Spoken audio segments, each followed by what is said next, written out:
കൊള്ളാം നല്ല പടം. എല്ലാവരും കൊള്ളാമല്ല. കണ്ടു നോക്കി എങ്ങനെയുണ്ടായിരുന്നു? നല്ല മൂവിയാണ്, കോമഡി ഒക്കെ ഉണ്ട്, ഞാനൊക്കെ എങ്ങനെയുണ്ട്? നല്ല ആക്ടിങ് ആയിരുന്നു. എടുത്തു പറയാൻ തോന്നിയത് ഫാമിലി മൂവിയാണ്, എല്ലാവർക്കും ഒന്ന് കാണാൻ പറ്റുന്ന മൂവിയാണ്.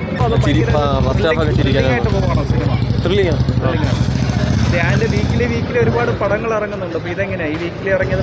ഇത് ഇല്ല ബ്ലോക്ക് ബസ്റ്റർ. ബാക്കിയുള്ളവരൊക്കെ എങ്ങനെയാണ്? പേഴ്സണലി എനിക്ക് നല്ല ഇഷ്ടപ്പെട്ടു. എനിക്ക് ധ്യാനിൻ്റെ ഒരു വളരെ നല്ലൊരു story, nice cinematography, nice BGM, കണ്ടിരിക്കാൻ ഒരു എന്താ പറയണ്ടേ, വെരി ഇമ്പാക്റ്റ്ഫുൾ മൂവി. ധ്യാനിൻ്റെ ഒരു തിരിച്ചുവരവൊന്നും പറയാൻ പറ്റത്തില്ല, ബിക്കോസ് ഒട്ടും ഒരു ലാഗില്ലാത്തൊരു സിനിമ, നല്ല കഥ, നല്ല ബാക്ക്ഗ്രൗണ്ട് മ്യൂസിക്, പിന്നെ നൈറ്റ് ഷോട്ട്സൊക്കെ അടിപൊളിയാണ്. Thank you. ധ്യാൻ്റെ നൈസാണ്, പെർഫോമൻസ് ഒക്കെ നൈസാണ്. ഓക്കെ. ഒരു മിസ്റ്ററി ആണോ? Mystery crime ത്രില്ലറാണ്. നൈസാ പടം. ഓക്കെ. കഴിഞ്ഞ പടങ്ങളെ വെച്ച് നോക്കുമ്പോൾ നല്ല പടമാണ്. പിന്നെ നല്ല ത്രെഡാണ്.